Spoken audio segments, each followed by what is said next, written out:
Hello అండి అందరికీ. మనందరికీ తెలుసు రీసెంట్గానే వల్లభనేని వంశీకి కోర్టు అయితే బెయిల్ ఇవ్వటం జరిగింది. దాదాపు 137 రోజులు జైల్లో ఉన్నాడు ఆయన. 130 రోజులు చాలా ఇబ్బంది పడ్డాడు. ఆయన ఆరోగ్య పరిస్థితి కూడా ఏ స్థాయిలో క్షీణించిందో మనకి డైరెక్ట్గా ఆయన చూస్తేనే తెలుస్తూ ఉంది. అయితే ఈ సందర్భంగా ఆయన భార్య పోలీసులకి ఒక లేఖ అయితే రాయటం జరిగింది. స్థానిక డీజీపీకి అంటే ఏపీ డీజీపీ గారికి ఒక లేఖ రాశారు. ఈ లేఖ యొక్క ముఖ్య ఉద్దేశం ఏంటి అంటే వల్లభనేని వంశీకి ప్రాణహాని ఉంది. ఎందుకు అంటే స్థానికంగా ఉండే ఎమ్మెల్యే నుంచి కానీ కొంతమంది టీడీపీ కార్యకర్తల నుంచి కానీ తీవ్రస్థాయి ప్రాణహాని ఉంది. ఆయన్ని చంపడానికి కూడా ప్రమాదం ఉంది. కాబట్టి వీటన్నిటిని గమనించి పోలీసులు వల్లభనేని వంశీకి ఆయన ఇంటి వద్ద రక్షణ కల్పించాలి, భద్రత కల్పించాలి అని చెప్పేసి ఆయన భార్య పోలీసులకైతే డీజీపీ గారికి అయితే లేఖ రాయటం జరిగింది.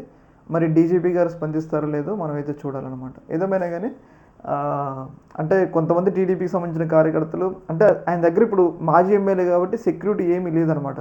ఏముంది ఒక 20-30 మంది పోయి ఆయన్ని ఇబ్బంది పెడితే ఇబ్బందికరమైన పరిస్థితులు ఉంటాయి. కాబట్టి కొంచెం రక్షణ కల్పించాలని చెప్పేసి ఆయన భార్య అయితే డీజీపీకి లేఖ రాయడం జరిగింది. మరి డీజీపీ గారు దాని లేఖ మీద స్పందిస్తారో లేదో చూడాలన్నమాట. ఈ యొక్క అంశంలో మీ యొక్క అభిప్రాయం కింద కామెంట్లు తెలియజేయండి. ఓకే మరి, థ్యాంక్ యూ.